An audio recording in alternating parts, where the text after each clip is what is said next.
Today I'm shooting with the RX10. This has a 24 to 600mm full frame equivalent range, which is huge.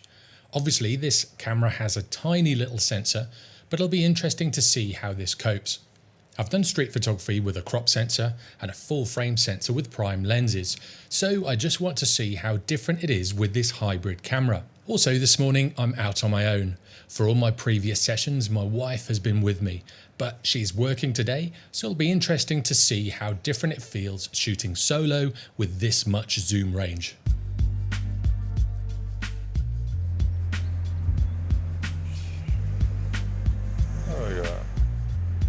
It really is like being a sniper with this much telephoto range.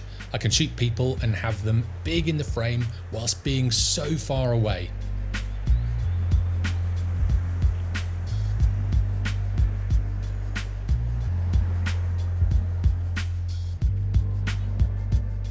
Now that guy I just photographed, he's just behind this pickup. This is the bike rider and he has no idea that I got a photograph of him. One thing with this much range is that it's probably hard for you to see what I'm actually photographing when I'm at the end of that telephoto lens, but it really does remove you as the photographer from the person's environment, potentially giving you a much more candid shot. Now to show you the distance between where I shot this frame from and where she was, I had to speed this bit up by 4 times to show you the distance that this lens can actually shoot at. As with all of my outings on the street and in photography in general, you need to give yourself time to warm up. So when you first start, just shoot as many photographs as possible without worrying how they look. Take your time in getting the settings right and getting a good composition, and slowly getting into the day of shooting. This is what I do whether it's on the streets, a sporting event or a portrait shoot. I just like to give myself time to think about what I'm doing, so when it comes to taking the shots that matter, I'm ready to go and I'm in the zone. Oh, nice. In this time of warming up, you can also make sure your camera is in the right settings for the environment. I've just changed it to AFC, so the focusing system will track what's in the focusing square constantly. So check this guy out on the right hand side. He was kind of half exercising, half dancing, and I wanted to get a shot of him.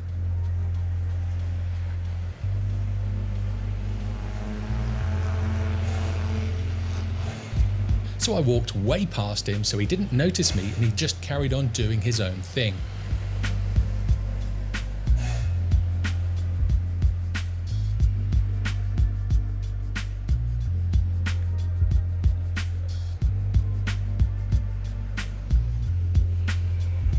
This guy looked really interesting.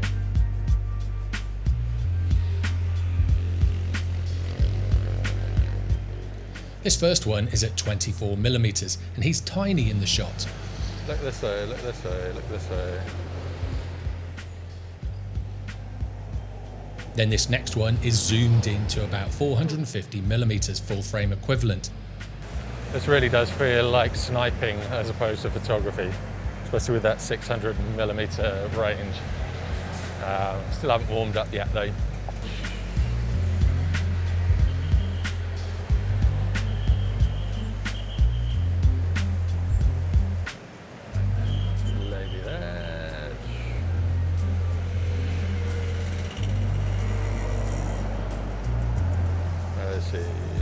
Come on lady, lean forward.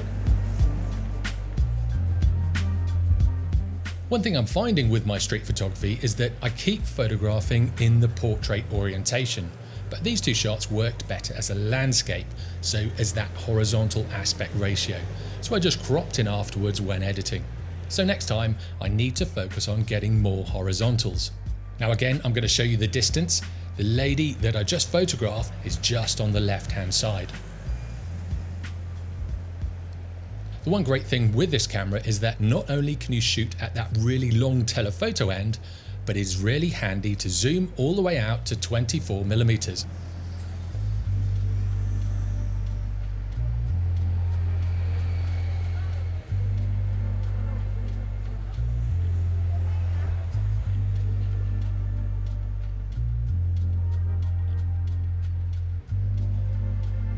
Before COVID, this was a super busy street, but now it's pretty quiet. This monk has a super bright robe on and he really did stand out, so I just had to get that close up. And again, with this camera, that gave me that opportunity. Now, even though it is really quiet at the moment, you're never too far away from a tuk-tuk in Bangkok.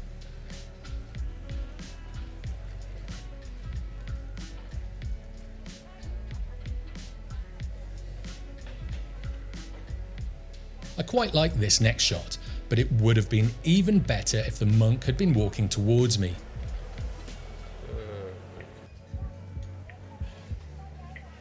Another thing I look for is sets of 3, and these 3 sellers were sitting together, so I just had to get a shot of them.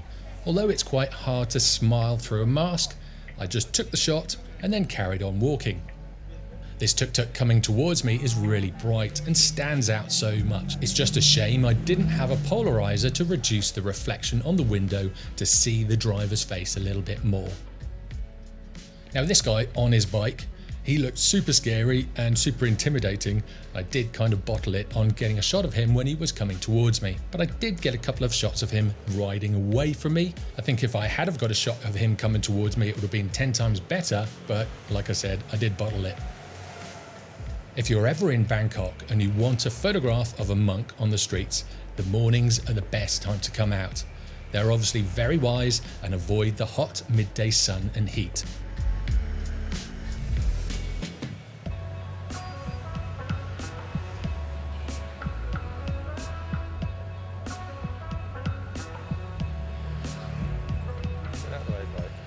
One thing I seem to be doing with the RX10 is taking my time a little bit more and waiting for the right moment. I think this is because I feel so far removed with that distance that I don't feel like I'm imposing on the people that I'm photographing. And therefore I'm taking my time a lot more than I would say with a 35mm on a full frame camera.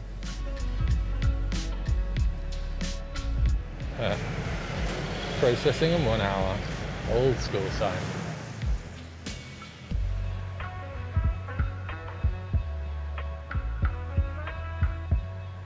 I remember the days when that was the norm.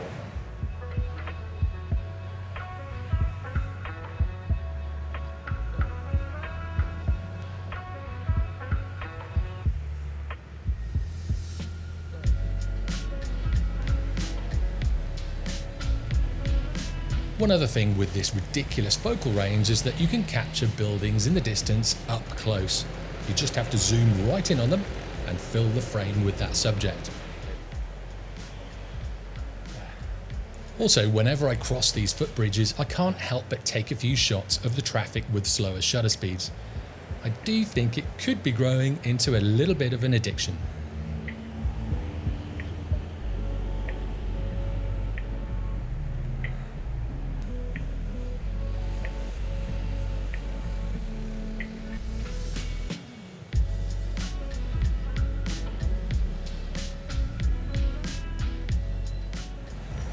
It's like sniping, completely like sniping.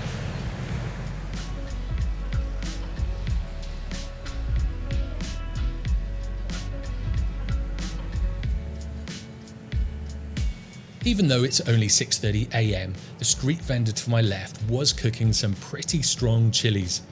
As the wind wafted towards me, it did catch the back of my throat and it did make me cough a little bit. Oh, that chili is catching the back of my throat.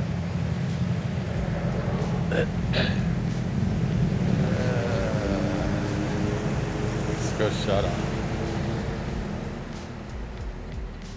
With this next shot, I noticed the Starbucks sign and it seemed really static compared to the chaos of the intersection. So I was trying to get the blurred traffic with the static sign visible in the background. I'm not so sure if it worked, but I did take quite a few shots here.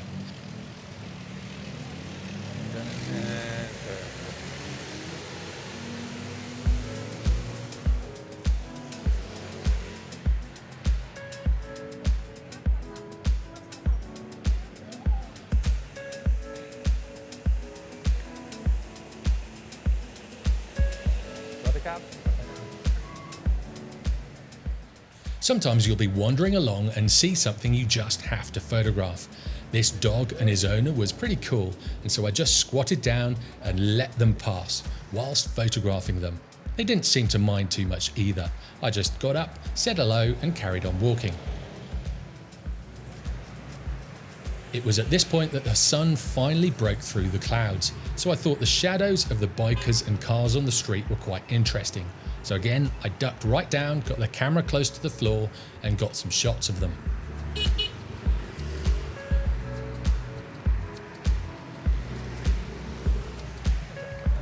I like that light.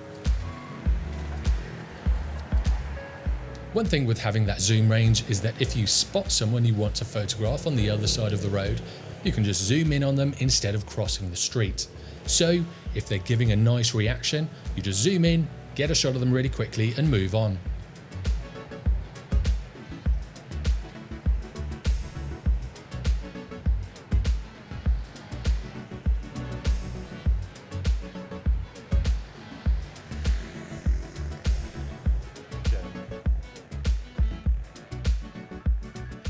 With this next person, I was waiting for them to look up. He was on his phone, so I framed him up and just waited. And then I waited a little bit more, and then I waited again, and finally he did look up and I got a shot of him.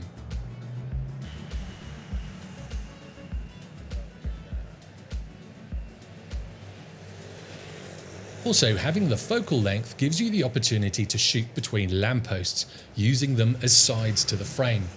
Again, this street seller was so far away, you'll probably struggle to see them in the background with that wide angle of the GoPro.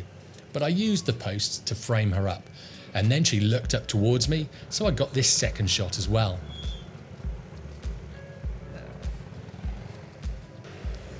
With some of the glass-covered buildings, you can get some interesting light reflected off them. I was trying to make something work with this, but in the end, I just used the direct sunlight coming over my right-hand shoulder and got a shot of this runner. I did have to react quickly because he was in and out of that direct light before I knew it.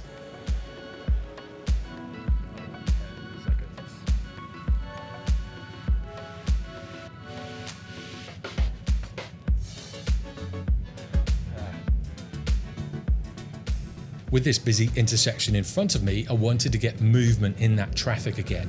So I waited for the green light, braced myself against the lamppost, and then waited until the traffic started to move.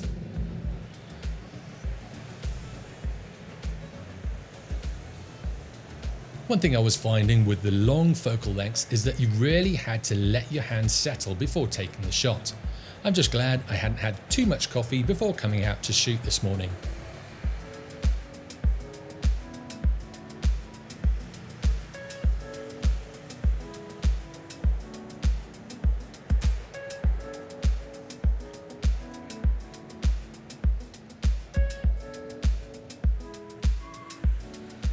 Also, after shooting with a newer focusing system in the A6600 and the A7C, I did find it harder with the old RX10 Mark III. This camera does struggle to get focus sometimes, and in this one, I properly missed focus. It hit the post in the foreground instead of on the biker I was actually trying to photograph.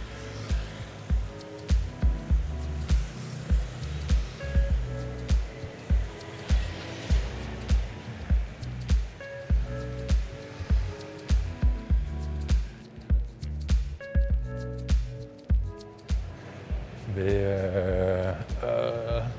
Can't have beer. This is a safe portrait again. Backlit.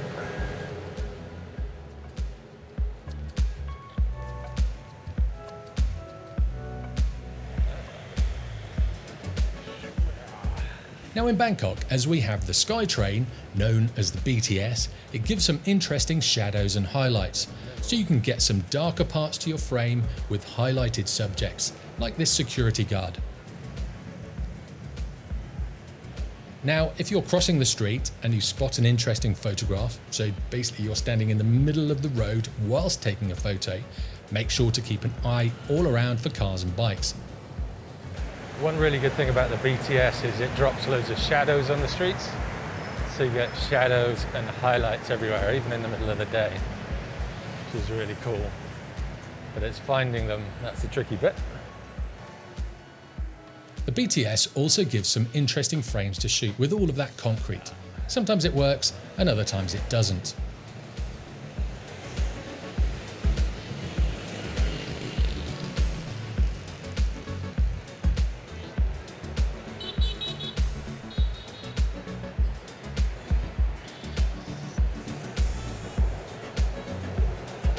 So I'm switching between aperture and shutter priority. So with aperture, got it f2.8 because it is quite dark and cloudy. Then when I switch to shutter speed, I've got my shutter speed to 1/40th. Got my ISO on auto, so that plays around with the settings. So it seems to be working. So when I want motion blur, I switch it to shutter priority. And when I want to freeze the action or freeze the subject, I switch it to aperture priority.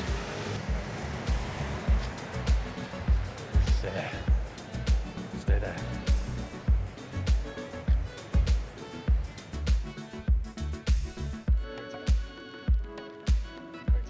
Definitely been bitten.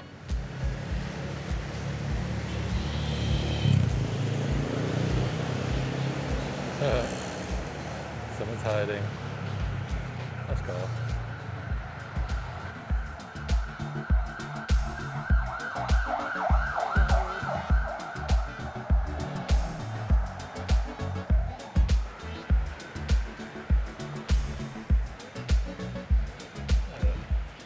Like I've mentioned in a few of my other videos, I sometimes find I walk past something and then spot it.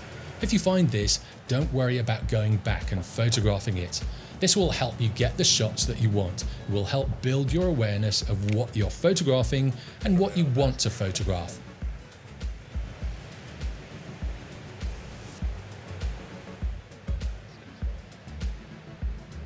And of course, this seems to be my favourite street to photograph in Bangkok. I definitely need to revisit this one when I come out for some night street photography.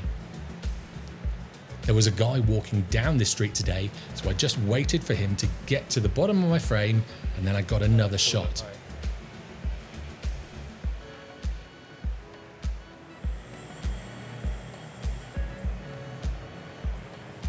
Whenever you're in the city and you have any of these raised walkways, take advantage of the height and be sure to look up and down.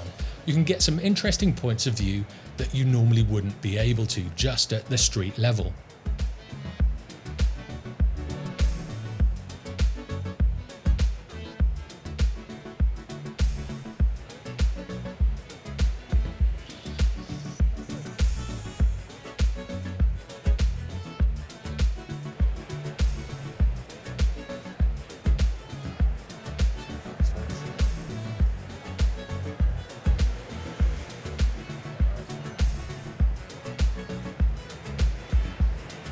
Now, it was at this point that the GoPro actually ran out of juice, so I called it a day and headed home. Now, it was really interesting heading out with the RX10 Mark III.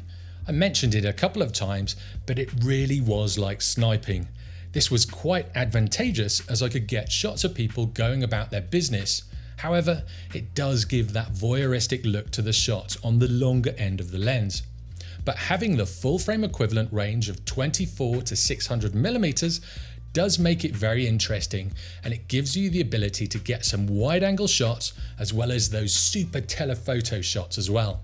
And even though this camera has a really small sensor, at that long end you can really blur out that background and foreground if you really want to. Now, I filmed this before Bangkok went into another lockdown due to the global situation, so I think the next street photography video might be a little bit different, and it might even be in a more rural setting. So make sure you subscribe to my channel so you don't miss out. I'll see you next time.